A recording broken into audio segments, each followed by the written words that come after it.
It's about right and wrong, period. The guy's a monster. It's beyond wrong. It's almost like he wants to do the most horrible things that he can think of in order to get a rise out of us. I don't know what it is, but he's been doing it, and it's scary. The guy is a total monster. And anybody, I don't understand it. I guess they get behind that kind of logic. They want to fuck with people, screw them, because they're unhappy about something. He's such a mean, nasty, hateful person. I never play him as an actor.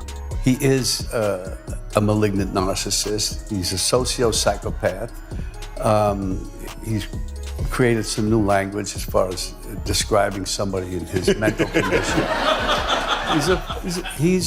It's so frightening and scary, and he's dangerous. A simple truth on live TV sent Donald Trump spiraling into another public meltdown. The messenger, Robert De Niro. The setting, a broadcast seen by millions. And the message, that Trump isn't just thin-skinned, he's dangerous when challenged. As always, Trump proved this point in real time. Let's be clear from the start. What you're about to hear is based on facts, documented across credible sources, major outlets, and primary footage. This isn't gossip, it's a well-documented paper trail. Robert De Niro didn't uncover a hidden file. He simply said the quiet part out loud on live TV. I mean, he's so blatantly stupid. He's a punk, he's a dog, he's a pig, he's a con, a artist, a mutt who doesn't know what he's talking about, doesn't do his homework, doesn't care, thinks he's gaming society, doesn't pay his taxes. He's an idiot. Colin Powell said it best. He's a national disaster. He's an embarrassment to this country.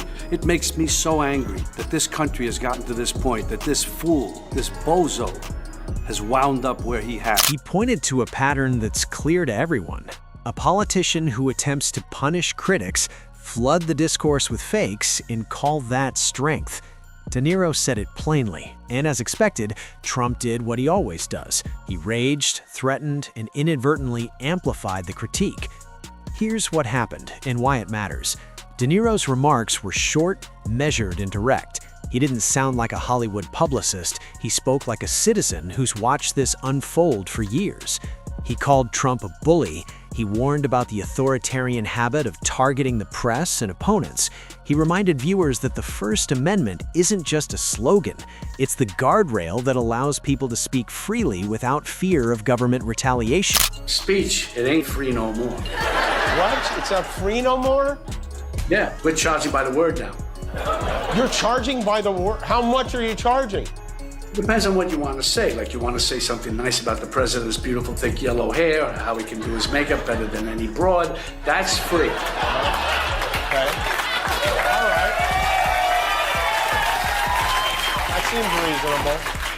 But if you want to do a joke like he's so fat he needs 2 seats on the Epstein jet, that's for the course. Can I just ask this for clarity, because it's a pretty good joke, how much would that one cost me? A couple of fingers, maybe a tooth, and you know how constipated he is. So is this how things are going to go from now on? We also got a new motto at the FCC. Sticks and stones may break your bones. And? And?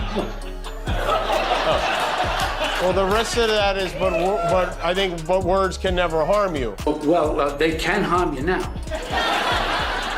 Let's make sure you pick the right words. Capiche? Okay, yeah, I guess I capiche, but I don't think, oh, it sounds like you got a call there, huh?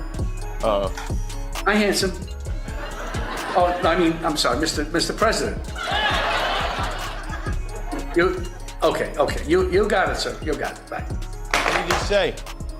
Look, I gotta go. A couple of cases of Tylenol fell off a truck, and now I gotta figure out how to put autism in them. Oh, okay. All right. Well, that sounds tricky. So good luck with that, sir. Then came the predictable backlash. Trump and his surrogates did their usual dance, dismissing the criticism as ratings-driven, smearing the critic with AI-generated nonsense, and hinting at punishment for any network that dares to give a platform to dissent. De Niro made an argument. Trump made a threat, and that contrast is everything. If you followed this feud over the years, you know this wasn't just a fleeting moment. Niro has confronted Trump publicly for nearly a decade. In 2016, he warned about Trump's character.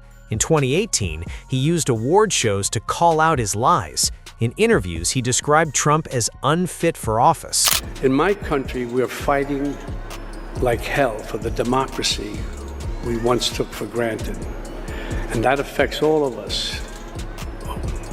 That affects all of us here because the arts are democratic.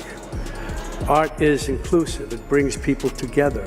Like tonight, art looks for truth. Art embraces diversity. And that's why art is a threat. That's why we are a threat to autocrats and fascists. What we have here is a denial of truth all over the place. And even the speech that he made after is insane. It's just insane, and I'm very, very concerned about it. I think we all are. It's insane. So that's why I felt I had to do something, say something about it, to go on record. On Saturday Night Live, he lampooned the Mueller investigation with a straight face in a folder full of facts. In 2020, he urged people to vote for institutions over idols. In 2024, he spoke about the rule of law outside a courthouse. This is not a celebrity doing a publicity lap. This is consistency. And tonight, that consistency meant a live microphone. Let's zoom out for a moment. Every time Niro speaks, the same three things happen. First, he uses simple, direct language. No spin, no euphemisms. He calls things as he sees them. Makes me so fucking angry. That we're here talking about a piece of shit like Donald Trump. Hi, Philly, how are you?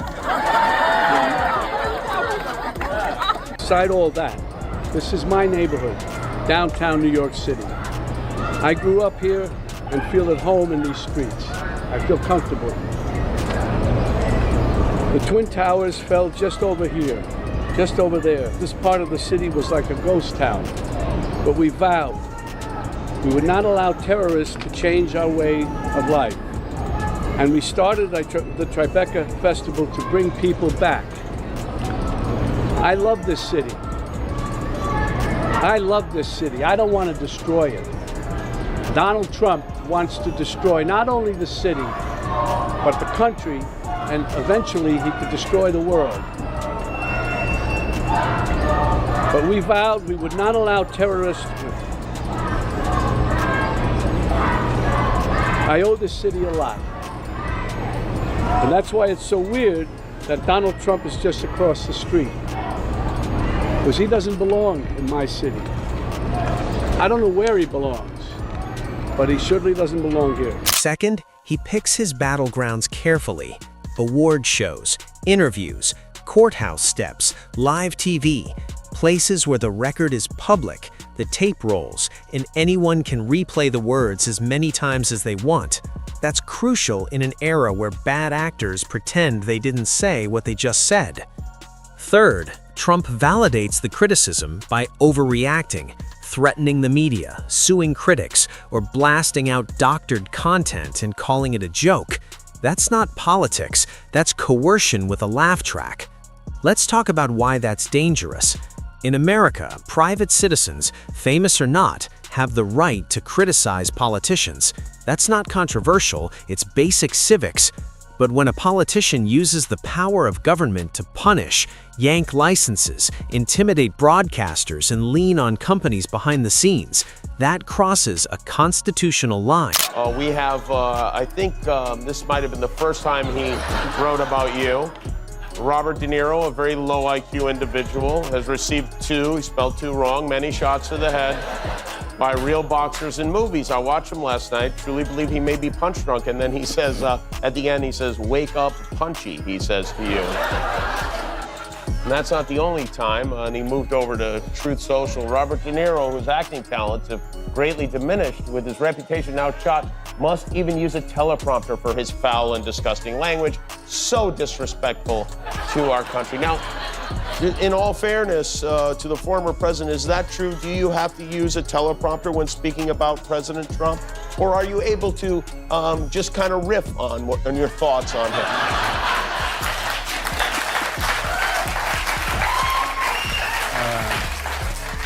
Yeah, he's so stupid. Courts have repeatedly ruled on this. You don't need a law degree to understand this. The First Amendment protects speech from government retaliation. Full stop. This is where De Niro's live clip cuts through. He isn't asking for censorship or a ban. He's asserting a right every American shares. And the moment Trump responds to criticism with threats, he's not owning the libs, he's proving the case against himself. Now, let's address the celebrity politics angle. Does it matter that a movie star is saying all this? The answer is yes. It matters because millions of people who don't follow politics are hearing it. We have to do this. We have to go through the motions. Symbolically, it means something. It's a taint on his presidency, more than a taint. It's a stain, one that he deeply deserves. So, yes, we will go through it and take our chances. We have to take our chances, no matter what. He's going to try and use it, that he got ahead of it, he beat it like a gangster. I beat the rap, I beat them like the Teflon Don, but he has to take that punishment. He has to pay the consequences. America's Philistine president has had himself appointed head of one of our premier cultural institutions. He has cut funding and support to the arts, humanities, and education. And now he has announced a 100% tariff on films produced outside the U.S. Let that sink in for a minute. You can't put a price on creativity, but apparently you can put a tariff on it. Of course, this is unacceptable. All these attacks are unacceptable. And this isn't just an American problem, it's a global one. Unlike a film, we can't just sit back and watch. We have to act, and we have to act now. Without violence, but with great passion and determination. It's time for everyone who cares about liberty to organize, to protest, and when there are elections, of course, to vote. Vote. Culture reaches where hearings don't. Voters who tune out cable news still know De Niro's voice. When he says, "This is not normal," people who've ignored 1,000 think pieces suddenly take notice. That's not elitism, that's communication. And if you're thinking, isn't this just anti-Trump rhetoric? No, it's behavior-based. It's the documented pattern. Threaten critics, sue reporters, dangle government action over broadcasters, and pump out fabricated media to muddy the waters. Just want to make a note of apology for the idiotic behavior of my president.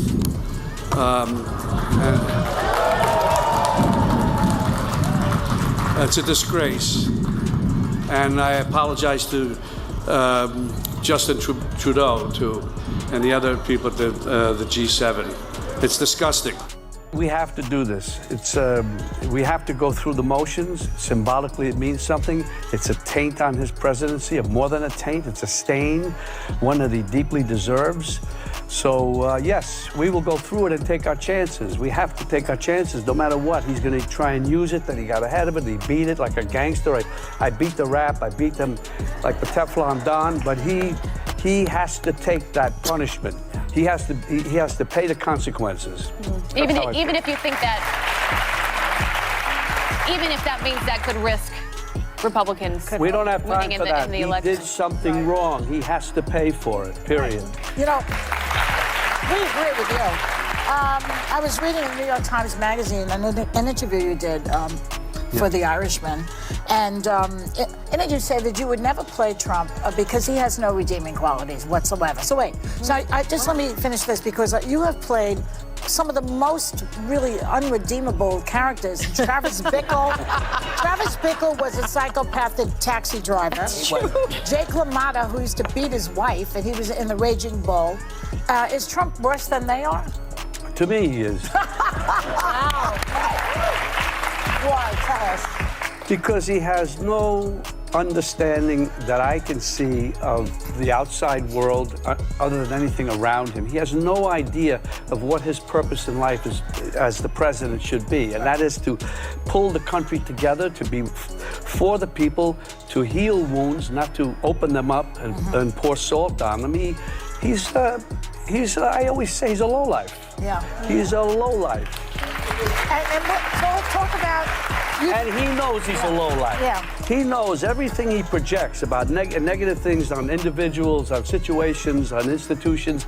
He's saying about himself. Right. He's what you call projecting. That's right. Because he feels that about himself, but he's saying it to them. It's like the dirtiest player. You insult people, say the terrible things about them when you feel that way about yourself. You know how terrible that is. Yes. Yeah. He actually says that. That's true. Yeah. What he said about her father.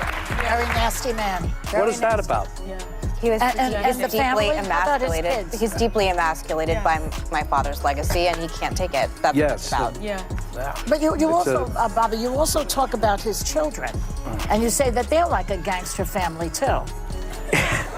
I don't want my kids to take this the wrong way, but if my kids did what these kids did, I wouldn't want to be related to them. I would disown them.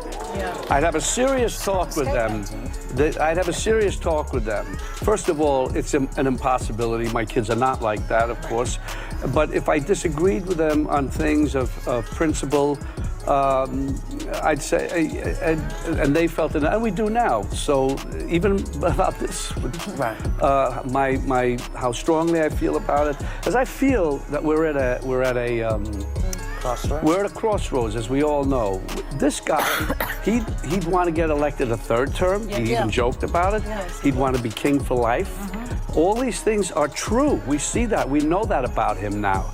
This guy has got to be taken seriously, and he's got to be taken out of office. What about his enablers, too? His enablers. That's why I think actually the bigger sting for him is not impeachment, it's the American people voting him out, because he can't say it was political. We want the American people, of course, to vote him out, register, get young people, get Latinos, get African Americans, everybody out there. Don't be apathetic. You got to get out there now and vote. You don't need to like De Niro's movies to read the receipts. They're public, they're on the record, and they're not going away. Let's be clear about what's being exposed here. De Niro didn't reveal a secret plot. He exposed something hiding in plain sight. How quickly this one politician reaches for power when confronted by speech. He exposed the gap between the campaign slogan and the governing impulse. He exposed the habit of calling lies jokes, then using those lies to justify real actions with real consequences. And tonight, the reaction followed the script. Rage posts, legal threats, and more performative attacks on networks. It's all tactics with a single purpose. To make a bet, do we as a country, you and I are sitting here 5 years down the road, is this country more together or further apart? I don't know. Maybe some miraculous things will happen, where even Trump will do something that's surprising. I don't think so, but you never know. I'll even then say, okay, I give you that, but I just don't think so.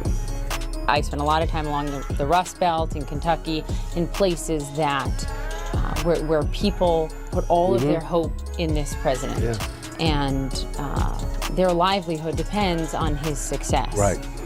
Do you feel like Hollywood, you know, those living on the coast like I do, like you do, are too disconnected? We're too disconnected from that pain? I understand that people feel, even I am hesitant sometimes to endorse somebody because I don't think now it's just an elite Hollywood person doing that. But many of us feel that the right thing has to be done for people. And we really believe that. Someone like Trump doesn't really believe that. He can give lip service to it, but he doesn't really believe it. But they disagree with you. They tell me, because I've sat with them, Yeah. I've had dinner with them, and they Yeah. say he gets me, and he is standing up for me, and he is putting America first. You know what the best con artists in the world say, I'm putting you first, and what happens? So he is the President of the United States of America. Do you want him to succeed? Of course, I want him to succeed. I don't believe that he will. The number one piece of legislation you would like to see him support? The DACA is one. Okay. So if he works with Congress, signs DACA legislation to get Dreamers to stay here, you will be hopeful? Yeah, because his action will have spoken louder than his big mouth and words, because all he does is open his mouth and yell, talk, and insult people and put them down. You can't do anything. That's inexcusable. The guy is a total monster, and anybody, I don't understand it. I guess they get behind that kind of logic. They want to fuck with people, screw them, because they're unhappy about something. He's such a mean, nasty, hateful person. I never play him as an actor, because he wins the election. You won't be on the show anymore. He'll come looking for me. There'll be things that happen that none of us can imagine. To make critics think twice before they speak next time. That's the point of intimidation.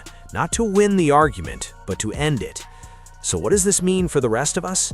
If the only people allowed to criticize politicians are those who agree with them, we don't have a democracy. We have a fan club with police powers. If comedians, actors, and reporters can't mock, question, or confront power without the government looming over their heads, we don't have a First Amendment. We have a permission slip. De Niro's live moment matters because it rejects that permission slip. It says, you don't need to like me, but you do need to leave me alone to speak. And the answer to speech you don't like is more speech, not state power. So yes, Trump going wild after De Niro spoke is the story, but the bigger headline underneath it is this: free speech survived another day. Not because everyone was polite, but because one person spoke and the rest of us paid attention. That's what happens in that kind of a dictatorship, which is what he says. Let's believe him, take him at his word. I did from the beginning. Yeah. I mean, I said from the very beginning, this guy is never going to concede power, and he still hasn't. No. He still hasn't admitted he lost the last election, and he advertises that he will go on. He says he's been cheated out of one term, so maybe we should get rid of a president only gets 2 terms thing. So he's a sociopathic, psychopathic, malignant narcissist.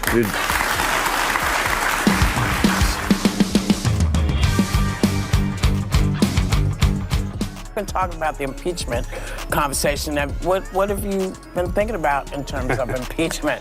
The hearings. Have you watched any of them, or? I've watched some. I think no matter what happens, which we know probably in the Senate he won't get convicted or whatever, but Let's also be clear about tone. De Niro can be blunt, sometimes profane, sometimes theatrical. The point isn't the adjectives. The point is the alarm, the creeping normalization of retaliation against critics. You don't have to love the delivery to respect the warning. Where does this go from here? Expect more AI fakery designed to humiliate opponents and confuse the public. Expect more trial-adjacent pressers where the courthouse becomes the campaign stage. Expect more threats toward outlets when coverage gets uncomfortable. And expect De Niro and others to keep showing up, because once you draw a line around free speech, you don't set a precedent, you set a trap for everyone who speaks next. If you want to test what I'm saying, don't take my word for it. Look up the clips. Read the transcripts, watch the interviews. Major networks aired them, reputable outlets archived them. Courts have weighed in on what the government can and cannot do to critics. It's all right there in plain view. he talks how he wants to punch people in the face. Well, I'd like to punch him in the face. This is somebody that we want for president? I don't think so. What I care about is the direction of this country. And what I'm very, very worried about is that it might go in the wrong direction with someone like Donald Trump. If you care about your future, vote for it. he has to be charming. He has to win people over. He has to do things to get them. Why he betrays them in this way, I have it's all I can do is try my best to. He has an action and tension. Goes from here to here to here. He does that with the people, and I think part of it with him, I guess, is sincere. It's just the other part where he's betraying them. There's a kind of a feeling of entitlement it's almost, I guess you could say it's, we became a lot more aware of after George Floyd with systemic racism. And so that's what it is. And lo and behold, what happened there that we never knew of while we were there was the Black Wall Street massacre. While we were shooting. Before we close, 2 quick questions for you, because this channel is a conversation, not a megaphone. Question 1, what was the most effective thing De Niro said, and why do you think it landed? Question 2, do high-profile cultural voices help protect democracy by drawing attention, or do they distract from the hard policy work? Tell me where you land. Drop your thoughts in the comments. I actually read them, and your takes shape future episodes. If you value fact-based, documented coverage without the both sides tap dance, hit like so more people see this.